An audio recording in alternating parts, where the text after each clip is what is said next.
Do you know how to protect yourself from misinformation in today's world? With the rise of fake news and disinformation, it's becoming more and more difficult these days to tell the truth from falsehood. In this video, I will give you some practical tips on how you can stay informed and not fall a victim of misinformation.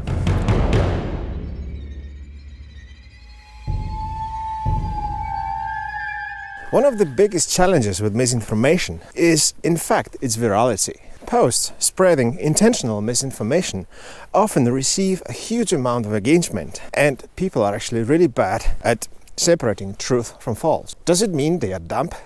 Absolutely not. The problem is that the bar of falsehood is actually set very high, and even experts like me can fall a victim of misinformation. To avoid falling victim to misinformation, there are several steps you can take. Double-check information from reputable sources before believing it or sharing it. Investigate the source of information, especially if it comes from an unknown website or from a profile you don't know. The one I'm going to mention now, it's very often not being used, but it's one of the most successful ones. Cross-check the information whether there are several sources citing exactly the same thing. Because what you're looking for is whether the information is consistent. You can also use fact-checking websites to verify what you have just heard. This one might be a little bit hardcore, but don't share the information blindly without verifying it first, even though it comes from a colleague or from a family member.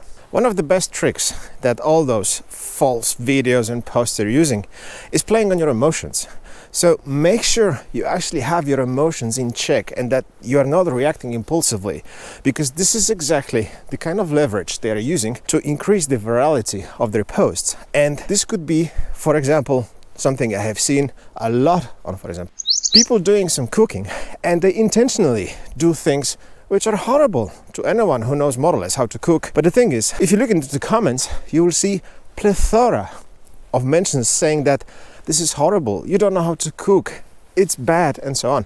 But the problem is, each and every comment is actually increasing the virality of that post. I think the saddest part is that there's also plenty of comments where people actually praise the author and they take it as a truth.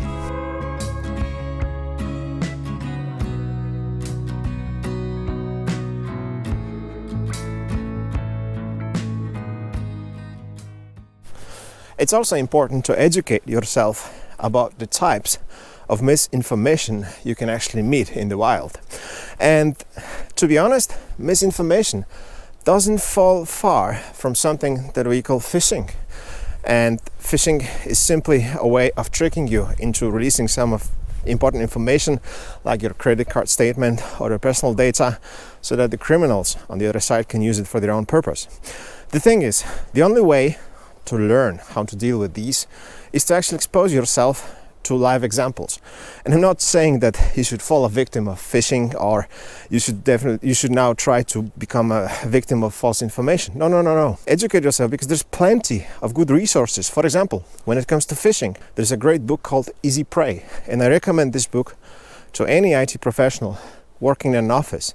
If you read that book and educate your staff within the office, you're going to see much fewer phishing events happening in your area, I would say. This follows the pattern that I have mentioned in one of my previous videos about actually you have to learn how to hack in order to build better systems. Here, in order to protect yourself, you actually have to learn a little bit more how the criminals are operating and how the false information is being spread and constructed. Because once you know the method, you will actually have real tools that will allow you to protect yourself, and that will always trigger that little light in your head saying, maybe I shouldn't trust this.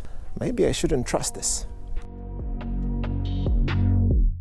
I got nightmares in my head, I fear that the thoughts build up until I can't hear, that my mind fills up into a creature, and it haunts me somewhere much deeper.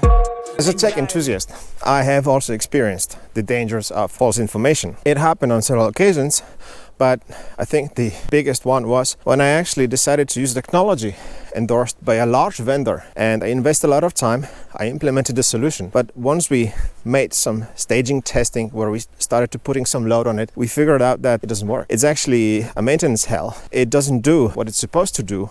I would even say it doesn't do what it was advertised to do. So in that case, I was of course left with a bitter taste in my mouth.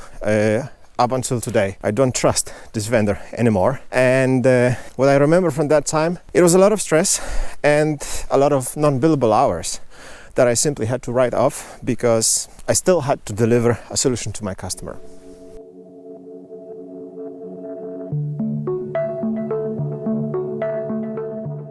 Remember, misinformation can be challenging to identify and avoid, but by being positively skeptical, verifying information, using critical thinking, and of course fact-checking, you can protect yourself from the dangers of it. And as I said before, it's extremely important to educate yourself on the examples of misinformation so that you're prepared, because as I said, then you will have some real tools at hand you can use that will help you later on. If you are unsure whether a given information is false or not, of course, you can always use experts. There's plenty of professionals just like me that work by the hour that will definitely help you to find a solution that fits your business in the best way. Because there is one more thing that we sometimes forget. A little bit of that sugar coating is being also used during sales meetings. And of course, I don't want to badmouth now the good salespeople because there's plenty of them.